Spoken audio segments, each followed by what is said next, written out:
Alright, here we go with our dry ass field. Oh yeah, the other thing is, I totally forgot, is what I do is I run a carbon strip, and this one doesn't have it, but a carbon strip from here to about here, you know, on just both. to reinforce that bone. Yeah, to reinforce it. And if you're going to overpower the model, like on my 6S, then you want to put like another strip in here, because there's no actual spar in this. So at all? At all. But the wing's thick, so if you're running it relatively stock, it's really not a big deal. Oh great, the wind's blowing. But 10. It's all right, man. It's going straight down the runway. Yep. This is a floater. Yeah, take a look over here. It's already starting to crack. Look at the stress crack. Oh damn, right that's right. Maybe. Yeah.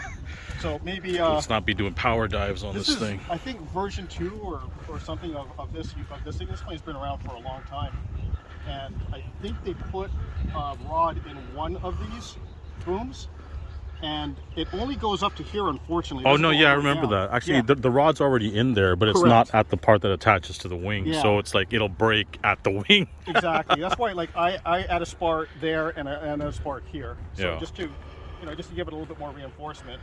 But again, for the amount of money these planes are, and if you don't mind doing a little bit of work, I think they're a joy. Yeah, that's a good project, especially to kind of get started with tinkering with planes.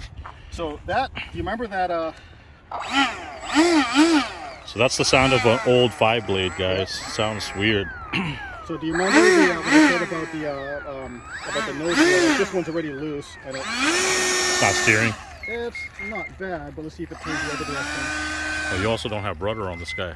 No rudder. That's turning on me. Right now it's going to turn the other way because it's so loose.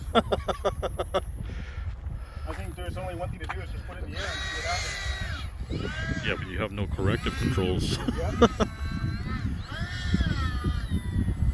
Okay, good luck. Bounced up. Yeah.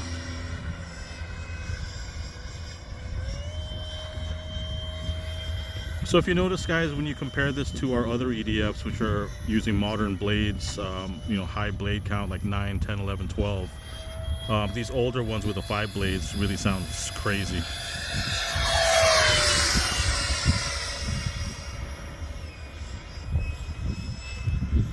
That's a little out of trim. Let me see if we can trim it.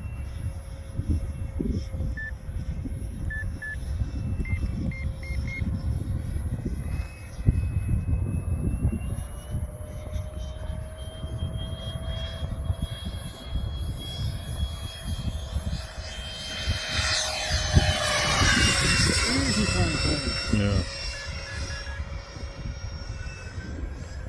Let's take it into a little bit of a roll.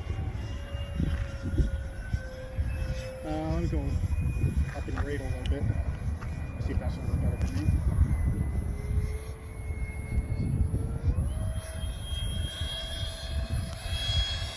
Yeah, that's better.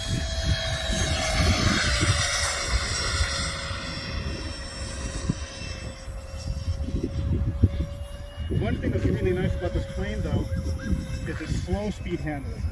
I'm going to come in and I'm going to bring the throttle down.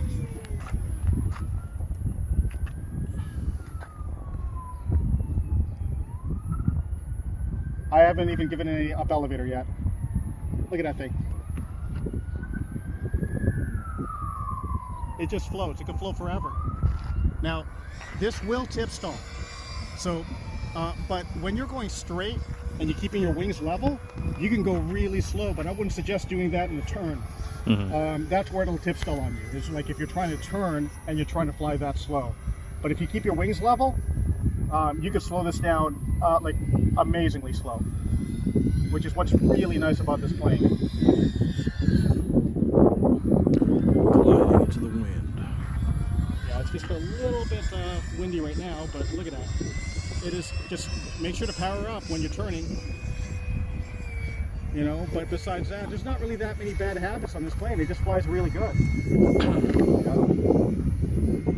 Yeah, it's also really nice seeing like a classic twin boom tail shape. Oh, I love it. In the air.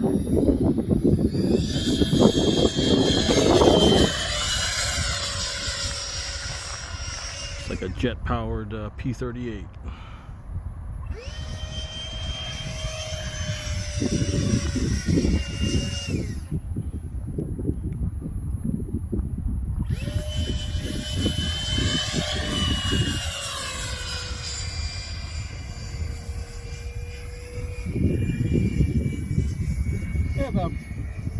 what do you call it? The motor doesn't seem too out of balance in this one. This one's better than most. Actually, it sounds better Yeah. while now that it's spinning.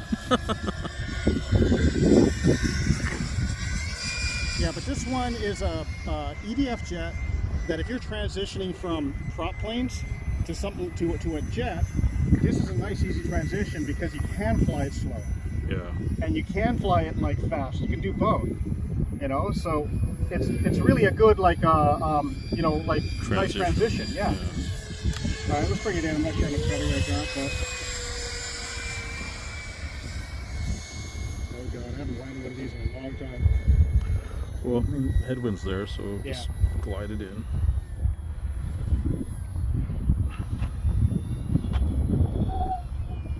Remember, no rudders. You don't need no stinking rudder. There you go, man. Yeah, this is easy. Yeah. Now bring it back. I bet you it's gonna be a little bit trouble. So With the steering, we'll see. crazy steering. Oh, now it's tracking straight. Okay. All right. Well, Fix yeah, yourself. now that you stretched it out, it's kind of back in shape. Just every once in a while, you'll have to pull the servo and re-glue it so you tighten it up again. That's all. Oh, no. Turn, turn.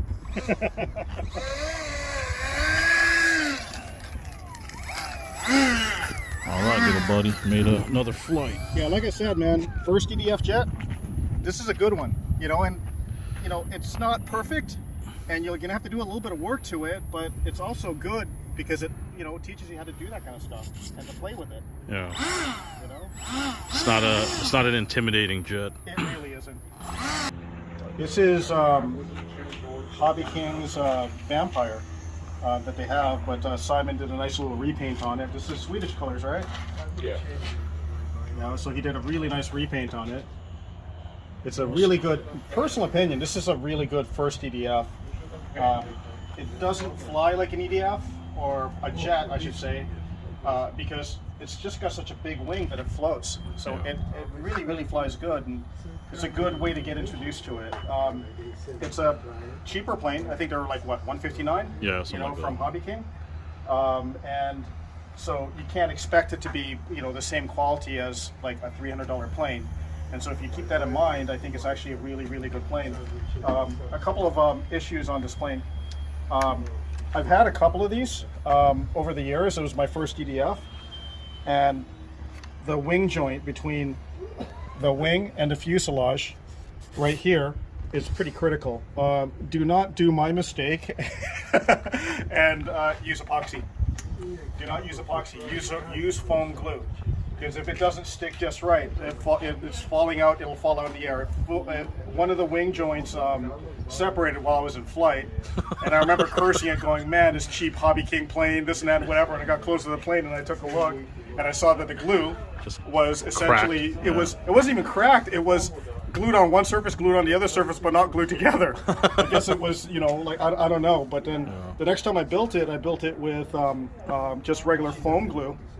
You know, that I forgot what that stuff is called, but just a regular foam glue, and it was much better. And I know my friend Nick had one of these, and he had the exact same problem. He did the exact same thing. So be careful with that. The other thing that is not the greatest on this is their landing gear. So look at the way that the landing gear steering is, and after a while, this wire is connected to the servo, and after a while it starts like this one starts loosening up, and then all of a sudden it becomes very hard to ground steer, you know. And so what you need to do, don't try to disconnect this and try to retighten it. There's no way you're going to do it, you know, unless you were to recrimp that wire.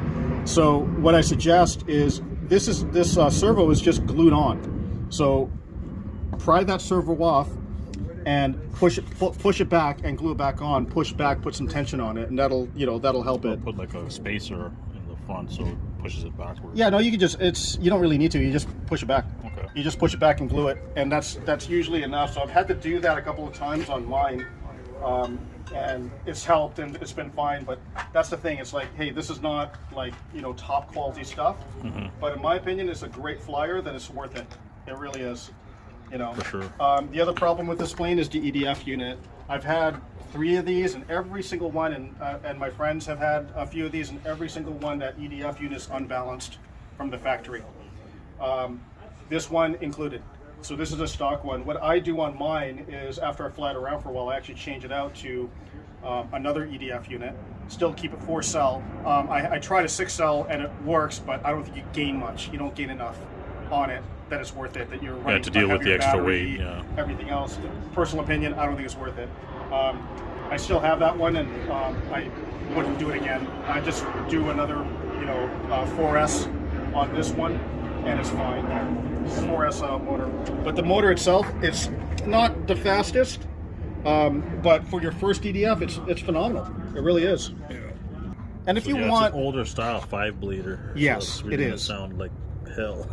yeah, it doesn't sound the greatest. You know, the fans that I use, what are they? The Power Funds. Power right? Funds, like 11 or 12 Yeah, blade. they're not like high quality units or whatever, but they come balanced from the factory. They actually work really good. They sound 100 times better than this, and I'd say you gain about, you know, 15 miles per hour with that Power Fund unit, and you're still keeping it where, you know, you're not really, you know, pushing it too hard on the airframe.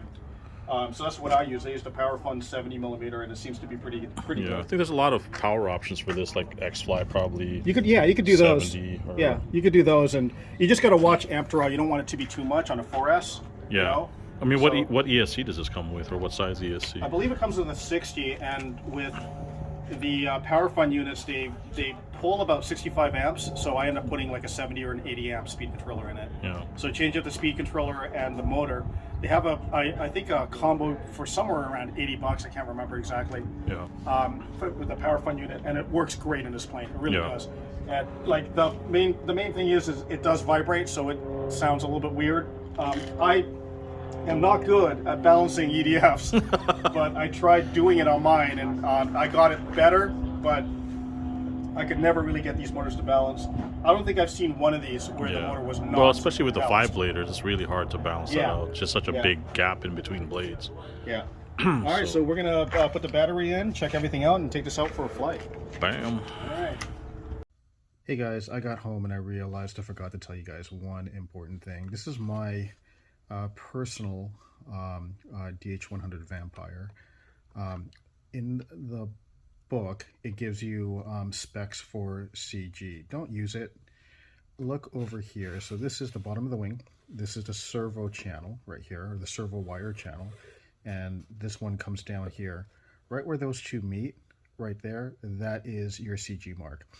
If you use that as your CG mark, it'll be a little bit better for you, so highly suggest you do that.